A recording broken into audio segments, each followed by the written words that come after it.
Haiwezekani. Sanduku limefunguka.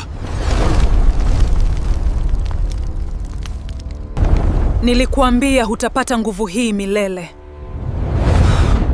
Huyu ndiye Nalemi. Mkono ule mweupe ulipotoka ndani ya sanduku, upepo wote ulisimama ghafla. Kijiji kikawa kimya, kana kwamba dunia nzima imesimama. Taratibu, mwanamke mmoja mwenye nywele ndefu nyeusi alisimama kutoka ndani ya lile sanduku. Macho yake yalikuwa meupe kabisa, lakini uso wake haukuwa wa kutisha, ulikuwa wa huzuni. Mzimu aliyekuwa ndani ya mwili wa Kimaro akarudi nyuma kwa mara ya kwanza. Haiwezekani, alisema kwa sauti ya hasira. Mwanamke yule akamwangalia moja kwa moja.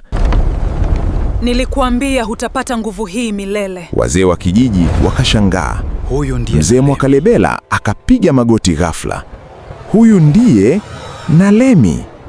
Juma akauliza kwa mshangao, Nalemi ni nani? Miaka mingi iliyopita, Nalemi alimfunga mzimu huu ndani ya sanduku. Kumbe alikuwa akijitoa sadaka kuokoa kijiji. Lakini ili kuuzuia usitoroke, alijifunga pamoja nao. Kumbe yule mzimu alikuwa ukiutafuta ule sanduku kwa miaka mingi ili ajifungue kabisa.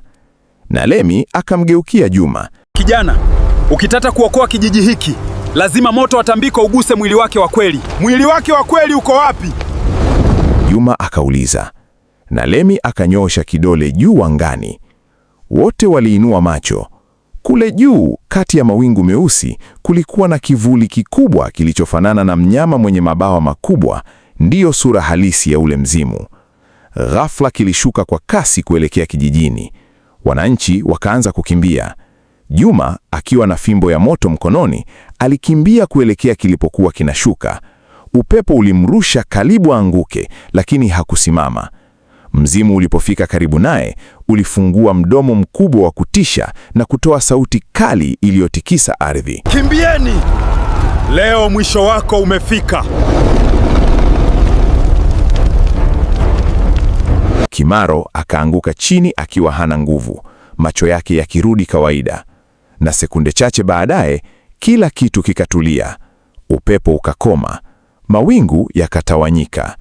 Nalemi akamwangalia Juma kwa tabasamu la mwisho. Asante. Sasa kijiji kipo salama. Hatutakusahau kamwe. Mwili wake ukaanza kutoweka polepole mpaka ukapotea kabisa hewani. Tangu siku hiyo, hakuna mzimu mwingine uliowahi kuonekana Sumbawanga.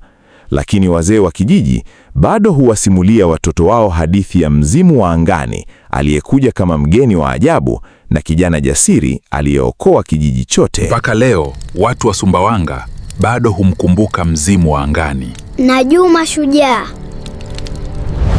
Mwisho wa stori hii ya mgeni wa ajabu. Mtunzi ni Aidan Albert Simwanza.